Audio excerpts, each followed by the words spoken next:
One of the biggest complaints we get in the current gaming industry is the completely unnecessary streamlining of video games. Certain elements, designs, and mechanics we love to see in our games either get watered down or simply stripped away. The trend of simplifying games to appeal to a much wider audience is just plain infectious. If you were to line up certain companies and developers of this current age, and you were to try and convince other people that they were once known for games with incredible amounts of depth, I doubt any of them would believe you. Now, of course, I'm not going to say that this is the trend all video games are following, because that would be a lie. There have been certain series that have come a long way and have evolved into more complex games with more depth to them. We've seen entirely new breeds of genres crafted with their own levels of complexity and interesting mechanics. So to say that video games are all dumbing down would be disingenuous. But to the video games that are streamlined,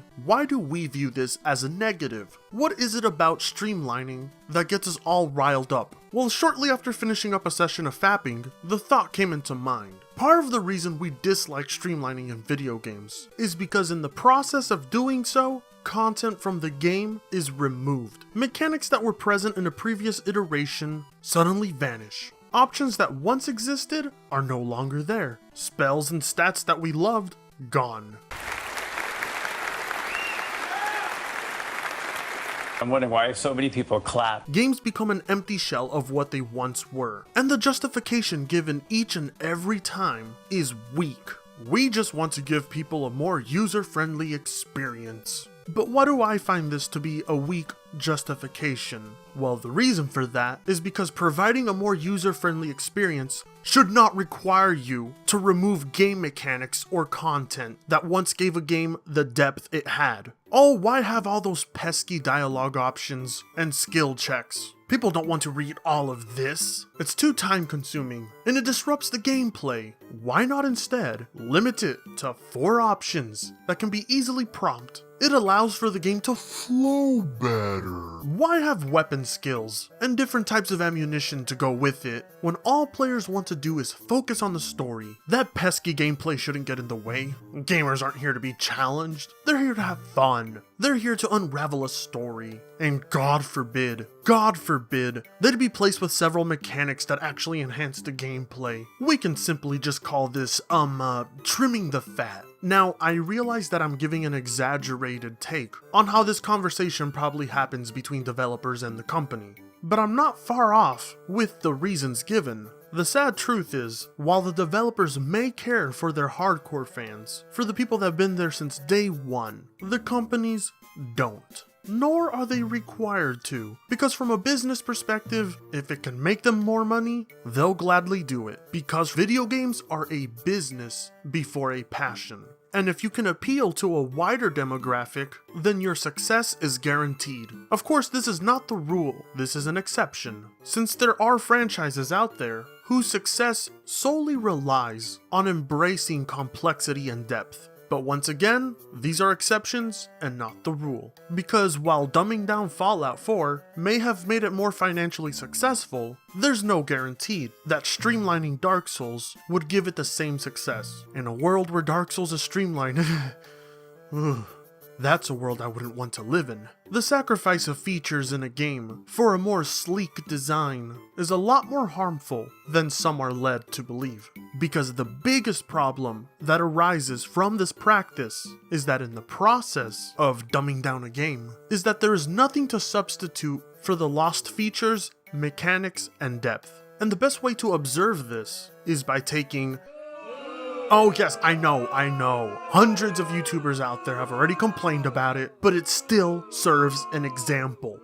Tell me now, what did Fallout 4 have to gain? Or Skyrim for that matter? What did both of these games gain from removing skills? What did they get from removing dialogue options? What did they get? What was used to substitute the loss? A mediocre crafting system that has been done 1,000 times better in games built around it. A better combat system that pales in comparison to an actual shooter. A laughable narrative. How did dumbing down Fallout 4 enhance the experience?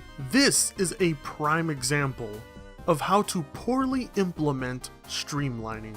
Because while 90% of the time it may be something that I hate, I still do believe there is a correct way to streamline a video game. For instance, a cleaner and better looking UI can be done without having to remove options. Categorizing spells and stats in a more efficient way can be done without having to remove them.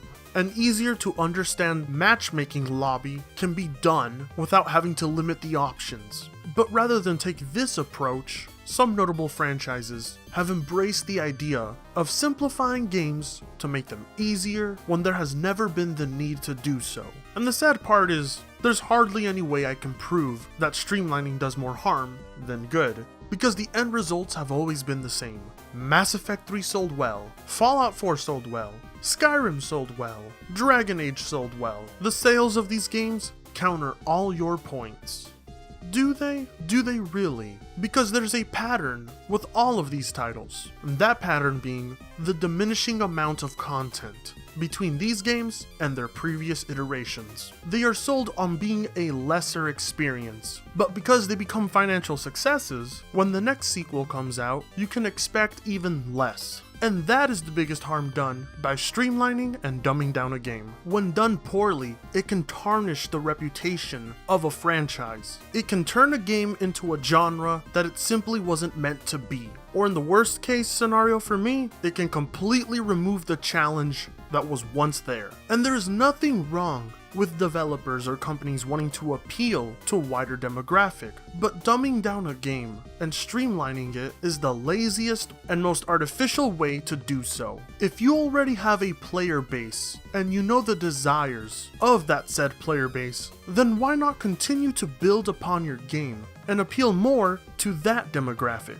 But instead of building off their strengths, they would rather try and build off their weaknesses. Their writing skills, quest design, and role-playing get thrown out for game design choices that they are not well suited for, and that quickly becomes apparent when the poor design choices are noticeable. Game worlds, enriched with lore and history, now become set pieces for mediocre third-person shooters. I'm not trying to sound condescending to those that do enjoy or start off with sequels that are nothing like their previous iterations. To each his own. But as a whole, these games do become less of what they once were, and sadly, not in a good way. But you know what is good? My Discord. Okay, that's incredibly disingenuous, it's cancer, but it's the right kind of cancer, and I encourage you to join it. Be a part of a toxic community with me. It's also the best way to get in contact with me. And the second best way is to follow me on Twitter, where I shitpost